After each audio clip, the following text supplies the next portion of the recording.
Hi, I'm Bob Schmidt with Home Remodel Workshop. What could I possibly have in this small box that costs less than $10 that you can put on with a screwdriver in less than 5 minutes that could save you tens of thousands of dollars and a lot of grief? I'll show you. Let's get to work. What we have here is called a flood guard, and what it's for is you insert it into a drain, and if sewer water or back pressure comes up this drain, it pushes this float up, sealing off that stopper and prevents sewer from coming up into your basement. On a typical floor drain, if there were concrete coming up to here, the way this is installed is you simply pop your cover off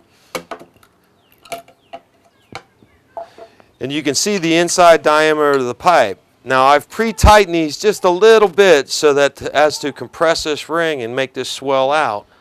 I drop it down into the pipe to where I can feel that it's a pretty snug fit, making sure I keep it low enough that if this comes up, this will not hit the bottom of the floor drain cover.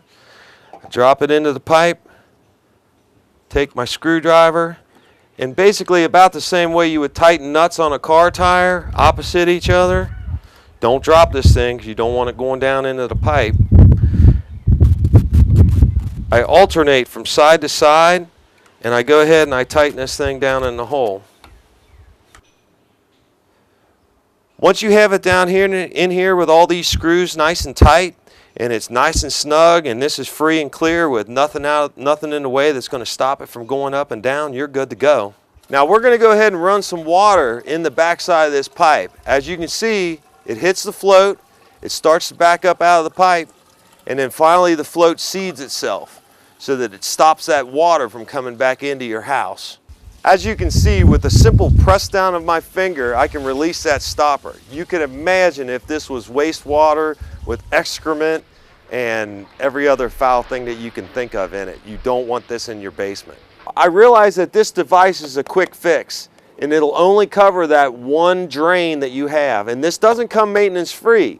Every year you have to get in there before the rainy season and make sure you clean this thing off, put a little bit of oil on the float, make sure it's operating properly. I realize that there are some trap type systems, some ball type systems that you can put inside your plumbing lines. They're notorious for failing. If you have a more serious problem than this will take care of, I strongly advise you go to Peterson Valve Company. It's on the internet. Check it out. They have a unique solution which I think is fantastic. I'm Bob Schmidt with Home Remodel Workshop. If you like this tip, please subscribe. If not, check out some of our other videos. We got many of them back on our home channel. Thanks.